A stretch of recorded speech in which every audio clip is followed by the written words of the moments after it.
नमस्कार टीवी और मैं हूं आपके साथ स्मिता पटवार। चलिए रुक करेंगे उत्तराखंड की तमाम बड़ी खबरों का, लेकिन उससे पहले एक नजर आज की हेडलाइंस पर। सीएम धामी क्लीन सिटी अभियान में हुए शामिल, झाड़ू लगाकर दिलवाई स्वच्छता की शपथ। डोईवाला में सर मुंडवा कर भारत सरकार की अग्निपथ योजना का कांग्रेस नेता ने किया विरोध। अग्निपथ योजना के विरोध में रानीखेत में बारिश के बीच युवाओं ने सरकार के खिलाफ किया जमकर प्रदर्शन। नैनी झील में मिला नाबालिग का शव, 3 दिन से थी लापता। हेली टिकट के नाम पर जमकर वसूली, अब तक 5 लोगों के खिलाफ पुलिस की बड़ी कार्यवाही।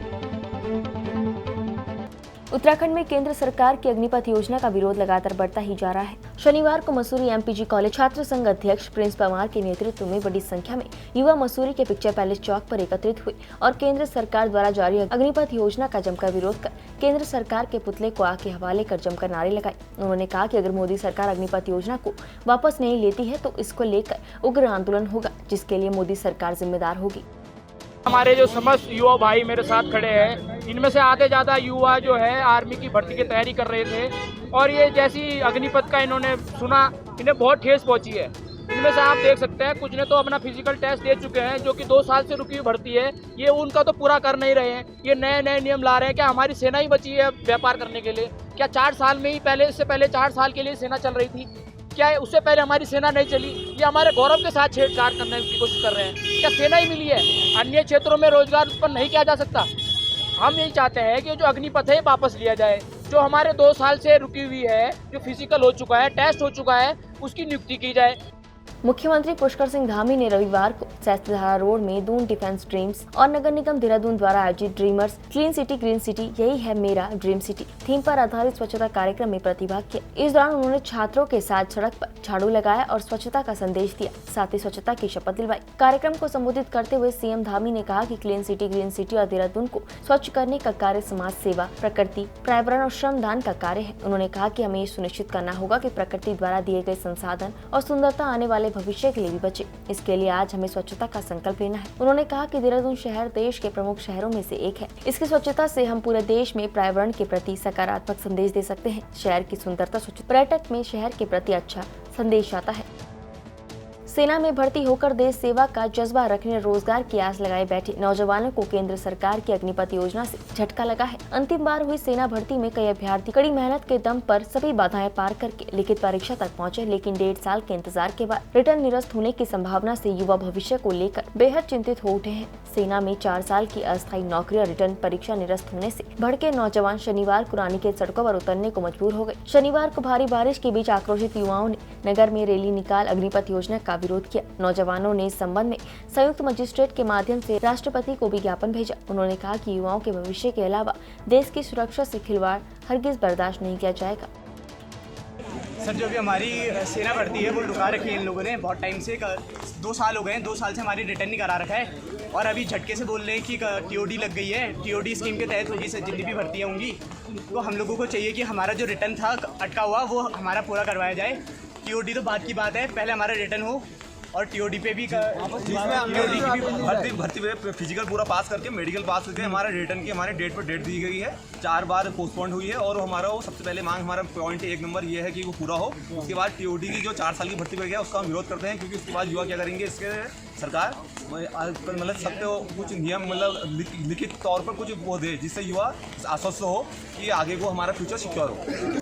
केंद्र की मोदी सरकार के द्वारा अग्निपथ योजना लागू किए जाने को लेकर जहां पूरे देश में युवाओं का गुस्सा 7वें आसमान पर है, तो वहीं उत्तराखंड में भी युवा वर्ग केंद्र के इस फैसले को लेकर नाराजगी व्यक्त कर रहे हैं। वहीं विपक्षी दलों ने भी केंद्र सरकार की अग्निपथ योजना को सेना के साथ छेड़छाड़ बताते हुए इस योजना का विरोध किया। डोईवाला के कांग्रेस नेता भारत भूषण पेले ने केंद्र की योजना अग्निपथ और अग्निवीर का खुलकर विरोध करते हुए इसे सेना के साथ छेड़छाड़ वाला कदम बताया है। अग्निपथ योजना हल्द्वानी में हुए युवाओं के प्रदर्शन के दौरान पुलिस के द्वारा युवाओं पर किए गए लाठीचार्ज पर नाराजगी जताते हुए कांग्रेस नेता भारत भूषण पेले ने विरोध में अपना सर मुंडवाकर केंद्र की योजना का जोरदार विरोध किया। कांग्रेस नेता भारत भूषण ने कहा कि केंद्र की बीजेपी सरकार अहंकार में डूब चुकी है, तभी इनको जनता का दुख दर्द दिखाई नहीं दे रहा है। युवाओं पर लगातार अत्याचार किया जा रहा है, जिसे अब बर्दाश्त नहीं किया जाएगा। हमारे देश का युवा जो पिछले 3 सालों से सेना में भर्ती की तैयारी कर रहा था और अभी 4 दिन पहले मोदी सरकार एक ऐसी योजना लाई कि आप सिर्फ 4 साल के लिए सेना भर्ती हो सकेंगे। आज उत्तराखंड का अगर 10 लोग हैं तो 10 में से 8 परिवारों के लोग सेना में भर्ती हैं, उनकी आर्थिकी सेना से चलती है, किसी की पेंशन आती है, किसी की तनख्वाह आती है और उनके परिवार इस तरह चल रहे हैं।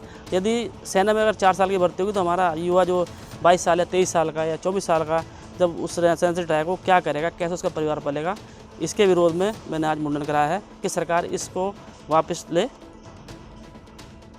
वर्तमान समय में केदारनाथ धाम यात्रा सड़क मार्ग से तकरीबन 16 किलोमीटर की पैदल दूरी तय करनी पड़ती है। इस दूरी को काफी हद तक आसान हेलीकॉप्टर सेवाओं ने बनाया है, जहां अब कुछ मिनटों में ही गुप्तकाशी और फाटा से हेलीकॉप्टर सेवाओं के माध्यम से श्री केदारनाथ धाम तक पहुंचा जा सकता है। वहीं कुछ लोग ऐसे भी हैं जो घर बैठे लोगों की गाड़ी कमाई पर चूना लगा दे रहे हैं। बाहर से आने वाले श्रद्धालुओं को कुछ लोगों द्वारा फर्जी हेली सर्विस संबंधी वेबसाइट बनाकर चूना लगाया जा रहा है, तो किसी के द्वारा झूठा आश्वासन देकर पैसे लिए जा रहे हैं, लेकिन टिकट उपलब्ध नहीं कराई जा रही है। जनपद रुद्रप्रयाग पुलिस ने श्री केदारनाथ धाम में हेलीकॉप्टर टिकटों की ठगी करने से संबंधित शिकायतों पर कुल 5 अभियोग पंजीकृत किए हैं, जिनमें 4 मामलों में पुलिस की कार्यवाही जारी है और एक मामला STF के पास है। पुलिस अधीक्षक आयुष अग्रवाल ने कहा कि केदारनाथ यात्रा के लिए टिकट दिलाए जाने के संबंध में किसी भी एजेंट या व्यक्ति या फर्जी वेबसाइट के झांसे में बिल्कुल भी न आए। उत्तराखंड राज्य में 4 धाम के लिए हेली सेवाएं के संचालन के लिए केवल गढ़वाल मंडल विकास निगम को अधिकृत किया गया है, जिसकी वेबसाइट से कोई भी टिकट बुक कर सकता है। उन्होंने कहा कि ऐसे लोगों को किसी भी कीमत पर छोड़ा नहीं जाएगा जो यात्रियों को लूटने का काम करेगा। देखिए, लगातार जब से ये यात्रा शुरू हुई है पुलिस को कंप्लेंट्स मिल रही हैं कि कुछ लोगों के द्वारा कुछ ऑनलाइन और कुछ ऑफलाइन तरीके से एजेंट्स के द्वारा इसमें चीटिंग की जा रही है। इस संबंध में अभी तक हमारे द्वारा 5 मुकदमे दर्ज कर लिए गए हैं, जिनमें से 2 में गिरफ्तारी हो चुकी है। एक मामला अभी STF में ट्रांसफ़र कर दिया गया है इन्वेस्टिगेशन के लिए, बाकी हमारी कार्यवाही विद्यमान है।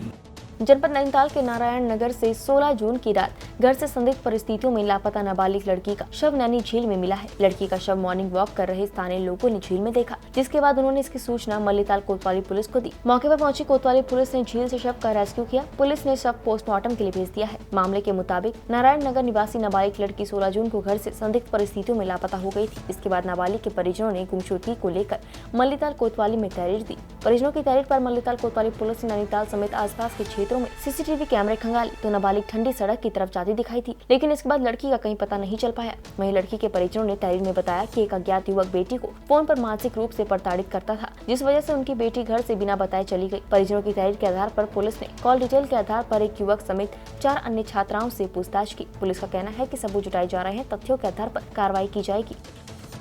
अल्मोड़ा जिले के विकासखंड सल्ट के राजकीय उच्चतर माध्यमिक विद्यालय बांगीधार शिक्षिका प्रभारी प्रधानाध्यापिका डॉक्टर शशि जोशी को जयपुर की सुप्रसिद्ध स्वयंसेवी संस्था भव्य फाउंडेशन टीचर आउटस्टैंडिंग अवार्ड प्रदान किया गया है। संस्था शिक्षा, साहित्य, कला, उद्योग, समाज सेवा, अभिनय आदि विभिन्न क्षेत्रों में राष्ट्रीय और अंतर्राष्ट्रीय स्तर पर सम्मानित करती है। डॉक्टर शशि जोशी को सम्मानित होने पर सल्ट विधायक महेश जीना, सल्ट ब्लॉक प्रमुख विक्रम रावत समेत क्षेत्र के जनप्रतिनिधि और ग्रामीणों ने बधाई दी। टीचर्स आउटस्टैंडिंग अवार्ड के लिए मेरा चयन करने के लिए मैं भव्य फाउंडेशन के संस्थापक शैलेंद्र जी और वाइस प्रेसिडेंट डॉक्टर निशा माथुर का बहुत बहुत आभार प्रकट करती हूँ। उत्तराखंड की तमाम बड़ी खबरों में फिलहाल इतना ही। बाकी खबरों के लिए देखते रहिए पहाड़ TV। नमस्कार।